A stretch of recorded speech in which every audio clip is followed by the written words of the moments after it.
Capítulo 2. El informe del inspector Legrace. Los sucesos anteriores por los que mi tío diera tanta importancia al sueño del escultor y al bajorrelieve eran el tema de la segunda mitad del largo manuscrito. Ya una vez, parecía, el profesor Angel había visto los odiosos contornos del monstruo anónimo. Había meditado sobre los desconocidos jeroglíficos y había oído de las sílabas que sólo la palabra Cthulhu podía traducir. Todo esto en circunstancias tan sobrecogedoras que no es raro que persiguiese al joven Wilcox con preguntas y ruegos. Esta experiencia anterior había ocurrido 17 años antes, en 1908, mientras la Sociedad Norteamericana de Arqueología celebraba su consejo anual en San Luis. El profesor Angel, por su autoridad y sus méritos, había desempeñado un papel importante en todas las deliberaciones, y a él se acercaron varios profanos que aprovechaban la oportunidad de la convocatoria para hacer preguntas y plantear problemas. El jefe de ese grupo no tardó en convertirse en centro de atracción de todo el Congreso. Era un hombre de aspecto muy común, mediana edad, y que había hecho el viaje de Nueva Orleans a San Luis en busca de cierta información que no había podido obtener en su distrito. Se llamaba John Raymond Legrace y era inspector de policía. Traía consigo el objeto de su viaje, una estatuilla de piedra repugnante y grotesca, muy antigua aparentemente, cuyo origen no había logrado determinar. No debe creerse que el inspector Legrace se interesara por la arqueología. Todo lo contrario, su deseo de instruirse tenía como único origen razones puramente profesionales. La estatuilla, ídolo, fetiche o lo que fuese, había sido capturada meses antes en los pantanos boscosos del sur de Nueva Orleans, en el curso de una expedición contra una presunta ceremonia vudú. Tan singulares y odiosos eran los ritos que la policía comprendió que se hallaba ante un culto totalmente ignorado e infinitamente más diabólico que los del vudú. Los confusos e increíbles relatos arrancados por la fuerza a los prisioneros nada informaron sobre su posible origen. De ahí, el deseo de la policía de consultar a alguna autoridad para identificar así el horrible símbolo y seguir las huellas del culto hasta sus fuentes. El inspector Legrace no había esperado que su pedido convocara una impresión semejante. La aparición de la curiosa estatuilla bastó para excitar a los hombres de ciencia, y pronto todos rodearon al inspector para contemplar de cerca la diminuta figura cuya rareza y aspecto de genuina y abismal antigüedad abrían perspectivas tan misteriosas y arcaicas. Nadie reconoció la escuela escultórica de la que había nacido la estatua, y sin embargo centenares y hasta miles de años parecían haberse posado en la oscura y verdosa superficie de aquella piedra desconocida. La figura, que los miembros del Congreso pasaron de mano en mano para estudiarla con más minuciosidad, medía unos 20 a 25 centímetros de altura y estaba finamente labrada. Representaba un monstruo de contornos vagamente antropoides, pero con una cabeza de pulpo cuyo rostro era una masa de tentáculos, un cuerpo escamoso que sugería cierta elasticidad, 4 extremidades dotadas de garras enormes y un par de alas largas y estrellas en la espalda. Esta criatura, que exhalaba una malignidad antinatural, parecía ser de una pesada corpulencia, y estaba sentada en un pedestal o bloque rectangular cubierto de indescriptibles caracteres. Las puntas de las alas rozaban el borde posterior del bloque. El asiento ocupaba el centro, mientras que las garras largas y curvas de las plegadas extremidades hacían el borde anterior y descendían hasta un cuarto de la altura del pedestal. La cabeza de cefalópodo se inclinaba hacia el dorso de las garras enormes que apretaban las elevadas rodillas. El conjunto daba una impresión de vida anormal, más sutilmente terrorífico a causa de su imposibilidad de establecer su origen. Su vasta, pavorosa e incalculable edad eran innegables. Sin embargo, nada permitía relacionarlo con algún tipo de arte de comienzos de la civilización. El material de la estatua encerraba otro misterio. No había nada parecido en la geología o la mineralogía a aquella pieza jabonosa, verde y negra, de estrías doradas e iridiscentes. Los caracteres de la base eran igualmente desconcertantes, y ninguno de los miembros del Congreso, a pesar de que representaban a la mitad de las autoridades mundiales en esta esfera, pudo descubrir el más remoto parentesco lingüístico. Tanto la figura como el material parecían a algo increíblemente lejano, totalmente distinto de la humanidad que conocemos. Algo sugería, de un modo terrible, antiguos y profanos ciclos en los que nuestro mundo y nuestras percepciones no habían participado.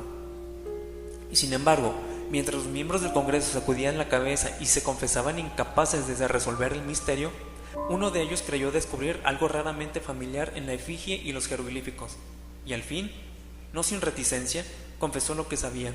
El hombre era el hoy desaparecido William Channing Webb, profesor de antropología de la Universidad de Princeton y explorador de bastante renombre. 48 años antes, el profesor Webb había recorrido Groenlandia e Islandia en busca de ciertas inscripciones rúnicas que hasta ese entonces no había podido descubrir. En la costa occidental de Groenlandia se habían encontrado con una tribu degenerada de esquimales, cuya religión, un culto demoníaco curioso, lo había impresionado sobremanera por su faz deliberadamente sanguinaria y repulsiva. Era aquella una fe que los otros esquimales ignoraban casi del todo, a la que se referían estremeciéndose. Databa, decían, de épocas muy antiguas, anteriores al nacimiento del mundo. Junto a ritos anónimos y sacrificios humanos, había invocaciones de origen tradicional dirigidas a un demonio supremo o Tornasuk. El profesor Webb había oído esa invocación en boca de un viejo Angekok, o brujo sacerdote, y la había transcrito fonéticamente hasta donde era posible en caracteres romanos. Pero lo que ahora parecía importante era el fetiche adorado en ese culto, alrededor del cual bailaban los esquimales cuando la aurora boreal brillaba muy por encima de los acantilados de hielo. Era, declaró el profesor, un tosco bajorrelieve de piedra con una figura horrible y algunos caracteres misteriosos. Creía recordar que se parecía, por lo menos en todos los rasgos esenciales, a la criatura bestial que ahora estaba examinando. Este relato, recibido con asombro y sorpresa por los ministros del Congreso, pareció excitar al inspector Legrace, que abrumó al profesor con preguntas. Habiendo copiado una invocación recitada por uno de los oficiales del pantano, rogó al profesor Webb que tratase de recordar las sílabas recogidas en Groenlandia. Siguió una comparación exhaustiva de todos los detalles y un instante de sombrío silencio, cuando el profesor y el detective convivieron en la virtual identidad de la frase. He aquí, en sustancia, la división de las palabras fue establecida de acuerdo con las pausas tradicionales observadas por los oficiantes, lo que el brujo esquimal y los sacerdotes de Luisiana habían encantado a sus ídolos. Nglui, nglu, nav, tulu, rlie, uga, nagl, ftagn. Legrace había tenido más suerte que el profesor Webb, pues varios prisioneros le habían revelado el sentido de estas palabras. Era algo así: en su casa de Erlie, el fallecido Cthulhu espera soñando. Y entonces, respondiendo a un ruego general, el inspector relató minuciosamente su experiencia con los fieles del pantano. Ve ahora que mi tío dio gran importancia a esa historia. Tenía cierto parecido con las ensoñaciones más extravagantes de los teósofos y los creadores de mitos, y revelaba una asombrosa imaginación de carácter cósmico que nadie hubiese esperado entre parías y vagabundos. El 1 de noviembre de 1907, la policía de Nueva Orleans había recibido un alarmado mensaje de la región pantanosa del sur. Los colonos, gente primitiva, pero de buen natural, descendientes de su mayor parte de la Lafite, eran presas del pánico a causa del algo desconocido que había invadido la región durante la noche. Se trataba, en apariencia, de un culto vudú, pero de una especie más terrible que todo lo que ellos conocían. Desde que el malévolo tam-tam había comenzado a sonar incesantemente en aquellos bosques oscuros donde nadie osaba aventurarse, habían desaparecido varias mujeres y niños. Se habían oído gritos irracionales, chillidos desgarradores y cantos lúgubres, y unas llamas diabólicas habían bailado en la espesura. Los vecinos añadían al aterrorizado mensaje, no podían soportarlo. En las primeras horas de la tarde 20 policías partieron en 2 carricoches y un automóvil guiados por el tembloroso colono. Cuando el camino se hizo intransitable, abandonaron los vehículos y durante varios kilómetros chapotearon en silencio a través de los espesos bosques de ciprés donde nunca penetraba la luz del día. Raíces tortuosas y nudos malignos de musgo español retardaban la marcha, y de vez en cuando una pila de piedras húmedas o los fragmentos de una pared en ruinas hacían más depresiva aquella atmósfera que los árboles deformados y las colonias de hongos contribuían a crear. Al fin apareció un miserable conjunto de chozas, y los histéricos colonos corrieron a agruparse alrededor de las vacilantes linternas. El apagado golpear de los tam-tams se oía débilmente a lo lejos. La brisa traía muy de vez en cuando un chillido que helaba la sangre. Un resplandor rojizo parecía filtrarse por entre el follaje pálido, más allá de las interminables avenidas de la noche selvática. A pesar de su repugnancia a quedarse nuevamente solos, todos los habitantes del lugar se negaron a avanzar un solo paso hacia la escena del culto maldito. de modo que el inspector Legrace y sus 19 colegas tuvieron que aventurarse sin guías por aquellas negras arcadas de horror donde ninguno de ellos había puesto el pie. La región en que ahora entraba la policía tenía tradicionalmente muy mala fama, y en su mayor parte no habían sido explorada por hombres blancos. Algunas leyendas se referían a un lago secreto en que vivía una colosal e informe criatura, algo parecido a un pólipo y de ojos fosforescentes, y, según los colonos, unos demonios de alas de murciélago salían a medianoche de sus cavernas para adorar al monstruo. Afirmaban que éste estaba allí desde antes que la Salle, de los indios y aún de las bestias y pájaros del bosque. Era una verdadera pesadilla y verlo significaba la muerte. Pero se parecía en sueños a los hombres y eso bastaba para que estos se mantuviesen alejados. La orgía vodú se desarrollaba en los límites extremos del área aborrecida. Pero aún así, el emplazamiento era bastante malo y eso quizás había aterrorizado a los colonos más que los chillidos o incidentes. Solo la poesía o la locura podían haber reproducido los ruidos que oyeron los hombres de Legrace mientras atravesaban lentamente el sombrío pantano acercándose a la luz rojiza y a los apagados tam-tams. Hay una cualidad vocal propia de las bestias y nada más terrible que oír una de ellas cuando el órgano de donde provienen debería emitir otra. Una furia animal y una licencia orgiástica se exageraban allí hasta alcanzar alturas demoníacas con gritos y aullidos extáticos que reverberaban en los bosques tenebrosos con ráfagas pestilentes surgidas de los abismos del infierno. De vez en cuando cesaban los gritos y lo que parecía un coro de voces roncas entonaban la odiosa melopeal. Pengui, Nglu Nag, Tulu, Erlie, Uga, Naglftag. Por fin los hombres llegaron a un sitio donde el bosque era menos denso y se encontraron de pronto en el lugar mismo de la escena. 4 trastrabillaron, un quinto perdió el conocimiento y otros 2 lanzaron un grito de horror que, por suerte, fue apagado por el tumulto salvaje de la orgía. Legrace roció un agua pantanosa en el rostro del hombre desvanecido y luego todos contemplaron el espectáculo fascinados por el horror. En un claro natural del pantano se alzaba una isla verde de tal vez un acre de extensión desprovista de árboles y bastante seca. Allí saltaban y se retorcían una horda de anormalidades humanas, más indescriptibles que cualquiera de las que hubiesen podido pintar un cimé o una angarola. Sin ropas, esta híbrida muchedumbre bramaba, rugía y se contorsionaba alrededor de la hoguera circular. De vez en cuando se abrían las cortinas de fuego y se podían distinguir en el centro un bloque de granito de unos 2,5 metros de alto, en cuya cima, incongruente por su pequeñez, se alzaba la funesta estatuilla. En 10 cadalazos, instalados en intervalos regulares en un ancho círculo que rodeaba la hoguera, con el monolito como centro, colgaban, con la cabeza hacia abajo, los cuerpos extremadamente mutilados de los desaparecidos colonos.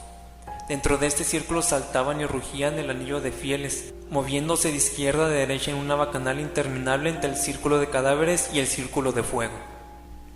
Pudo haber sido solo la imaginación o pudo haber sido un simple eco, pero uno de los hombres, un impresionable español, creyó oír que las invocaciones eran seguidas por unas respuestas antifonales que procedían de un lejano y sombrío lugar, situado en lo más profundo de aquel bosque de leyenda. Este hombre, Joseph D. Galvez, a quien más tarde encontré e interrogué, era desbordadamente imaginativo. Llegó a decir que había oído el débil golpear de unas grandes alas y que había vislumbrado unos ojos luminosos y una enorme masa blanca detrás de los árboles más lejanos. Pero creo que estaba demasiado influido por las supersticiones locales. La inactividad de los hombres paralizados fue comparativamente de poca duración. El deber venció pronto todas las dudas, y aunque las celebrantes debían de llegar al centenar, la policía, confiada en sus armas de fuego, irrumpió en medio de la horda.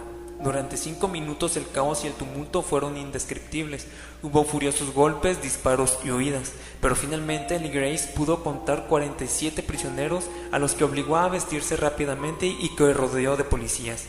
5 de los celebrantes habían muerto y otros 2, muy malheridos, fueron transportados por sus cómplices en improvisadas parihuelas. La imagen del monolito fue sacada con todo cuidado y llevada por Legrace.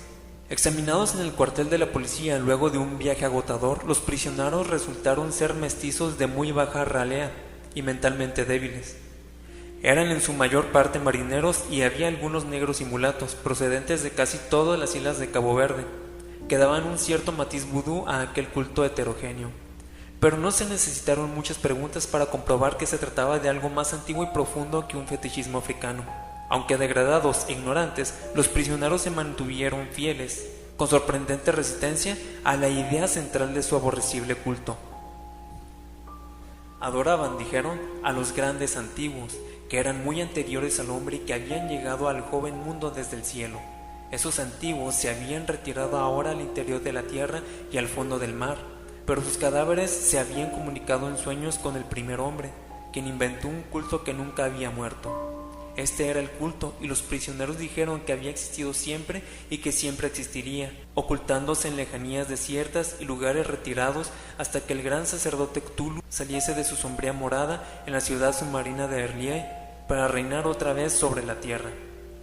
Algún día vendría, cuando los astros ocuparan su determinada posición y el culto secreto estaría allí, esperándolo. Mientras tanto no podían decir nada, se trataba de un secreto que ni la tortura podría arrancarles. La humanidad no era el único consciente en la tierra, pues había unas formas que emergían de la sombra para visitar a sus escasos fieles. Pero estas no eran los grandes antiguos, ningún ser humano había visto a los antiguos. El ídolo de piedra representaba al gran Cthulhu, pero nadie podía decir si los otros eran o no como él. Nadie era capaz de descifrar ahora la antigua escritura, muchas cosas se transmitían oralmente. La invocación ritual no era el secreto, este no se comunicaba nunca en voz alta. El canto significaba, en su casa de Erlié, el fallecido Cthulhu espera soñando. Solo 2 de los prisioneros fueron juzgados bastante cuerdos y se les ahorcó. El resto fue enviado a diversas instituciones. Todos negaron haber participado en el crimen ritual y afirmaban que los culpables de aquellas muertes eran los Alas Negras, que habían venido hasta ellos desde el refugio inmemorial en el Bosque Encantado. Lo que la policía logró obtener salió en su mayor parte de un viejo mestizo llamado Castro, quien pretendía haber tocado puertos distantes y hablaba con los jefes inmortales del culto en las montañas de China. El viejo Castro recordaba fragmentos de odiosas leyendas que empequeñecían las especulaciones de los teósofos y hacían de nuestro mundo algo reciente y fugaz. En siglos muy lejanos, otros seres habían gobernado la tierra, habían vivido en grandes ciudades y sus vestigios podían encontrarse aún, le había dicho Castro a los inmortales de China, en unas piedras ciclópeas de alguna isla del Pacífico. Habían muerto muchísimo antes de la aparición del hombre, pero había artes que podían revivirlos, cuando los astros volvieran a ocupar su justa posición en los cielos de la eternidad. Estos seres, indudablemente, procedían de las estrellas y habían traído sus imágenes con ellos. Estos grandes antiguos, continuó Castro, no eran de carne y hueso, tenían forma. ¿No lo probaba acaso la imagen estelar? Pero esa forma no era material. Cuando las estrellas eran propicias, iban de mundo en mundo a través del cielo, pero cuando eran desfavorables, no podían vivir. Pero aunque ya no viviesen, no habían muerto en realidad. Yacían todos en casas de piedra en la gran ciudad de Erlié, preservada por los sortilegios del gran Cthulhu para el día en que las estrellas y la tierra pudiesen recibir su gloriosa resurrección. Pero en esa época alguna fuerza exterior debía ayudar a la liberación de sus cuerpos. Los conjuros que impedían que se descompusiesen impedían también que se moviesen. Y los antiguos tenían que contentarse con yacer y pensar en la oscuridad mientras transcurrían millones de años. Conocían todo lo que ocurría en el mundo, pues su lenguaje consistía en la transmisión del pensamiento. En ese mismo instante hablaban en sus tumbas, cuando, luego de un caos infinito, aparecieron los primeros hombres. Los grandes antiguos hablaron a los más sensibles moldeándoles los sueños. Aquellos primeros hombres, murmuró Castro, establecieron el culto con que se adoraba a los ídolos de los grandes antiguos, ídolos traídos de las estrellas oscuras en una época infinitamente lejana. Ese culto no moriría hasta que las estrellas volvieran a ser favorables. Los sacerdotes sacarían entonces al gran Cthulhu de su tumba para que reviviese a sus vasallos y volviera a asumir el reinado de la tierra. Ese tiempo sería fácil de reconocer, pues entonces la humanidad se parecería a los grandes antiguos, salvaje y libre, más allá del bien y del mal, sin moral y sin ley, y todos los hombres gritarían y matarían y gozarían alegremente. Los antiguos, liberados, enseñarían nuevos modos de gritar y matar y gozar, y el mundo entero ardería en su holocausto de libertad y éxtasis. Mientras tanto, el culto, con apropiados ritos, debía conservar el recuerdo de aquellos días antiguos y presagiar su retorno. En los primeros tiempos algunos hombres escogidos habían hablado en sueños con aquellos seres, pero luego algo había pasado. La gran ciudad de piedra de R'lyeh, en sus monolitos y sepulcro, se había hundido bajo las olas y las aguas de los abismos, en ese misterio primigenio en que nadie había pensado ni siquiera en penetrar, habían interrumpido esas citas espectrales. Pero los recuerdos no morían, y los altos sacerdotes afirmaban que cuando los astros fuesen favorables, la ciudad volvería a la superficie. Entonces los viejos espíritus de la tierra, mohosos y sombríos, saldrían de sus subterráneos y propagarían los rumores recogidos allá, en olvidados fondos del océano. Pero de ellos el viejo Castro no se atrevía a hablar. Se interrumpió de pronto y ni la persuasión ni las sutilezas pudieron arrancarle otras informaciones. Tampoco quiso mencionar, curiosamente, el tamaño de los antiguos. En cuanto al culto, afirmó que su centro debía encontrarse en los desiertos intransitables de Arabia, donde Irem, la ciudad de los pilares, sueña aún intacta y secreta. No tenía relación alguna con la brujería europea y solo eran conocidos por sus miembros. Ningún libro aludía a él, aunque los chinos inmortales decían que el Necronomicon del árabe loco Abdul al-Red había un sentido oculto que el iniciado podía interpretar de maneras muy diversas, especialmente en el tan discutido dístico: no está muerto quien puede yacer eternamente, y en épocas extrañas hasta la muerte puede morir. De Grace, profundamente impresionado y no poco intrigado, había buscado sin éxito las filiaciones históricas del culto. Castro aparentemente había dicho la verdad al afirmar que era un secreto. Las autoridades de la Universidad de Tulane no pudieron arrojar luz alguna sobre el culto o la imagen, y ahora recurría a las mayores autoridades y se encontraba nada menos que con el episodio de Groenlandia del profesor Webb. El ferviente interés que despertó el relato de Grace, corroborado por la presencia de la estatuilla, tuvo algún eco en las cartas que intercambiaron luego los miembros del Congreso, pero apenas había alguna mención en el informe oficial. La prudencia es preocupación primordial de aquellos que se enfrentan a menudo a la charlatanería y a la impostura. Grace prestó durante un tiempo la estatua al profesor Webb, pero la muerte de este último le fue devuelta, y está desde entonces en su casa. Allí la he visto no hace mucho tiempo. Es de veras algo estremecedor, e indiscutiblemente parecida a la escultura labrada en sueños por el joven Wilcox. No me asombró que mi tío se hubiese excitado con el relato del joven. ¿Qué pudo pensar al saber, ya enterado de la información recogida por Grace, que un joven sensible no solo había soñado la figura y los jeroglíficos de las imágenes del pantano y de Groenlandia, sino que también había oído en sueños las 3 palabras de la fórmula repetida por los maestros de Luisiana y los diabólicos esquimales? Era natural que el profesor Angel hubiese iniciado instantáneamente una minuciosa investigación, aunque yo en mi fuero interno sospechaba que el joven Wilcox había oído hablar del culto y había inventado una serie de sueños para acrecentar el misterio ante los ojos de mi tío. El relato de los otros sueños y los recortes coleccionados por el profesor parecían corroborar la historia del joven, pero mi bien fundado racionalismo y la total extravagancia del asunto me llevaron a adoptar las conclusiones que estimé más razonables. Wilcox vivía aún, solo, en el Fleur de Lois de la calle Thomas, desagradable imitación victoriana de la arquitectura bretona del siglo XVII. La fachada de estuco del hotel lucía ostentosamente entre las encantadoras casas coloniales y a la sombra del más hermoso campanario georgiano que pudiera verse en Norteamérica. Encontré a Wilcox en sus habitaciones, sumido en su labor, y comprendí enseguida, por las piezas que lo rodeaban, que su genio era profundo y auténtico.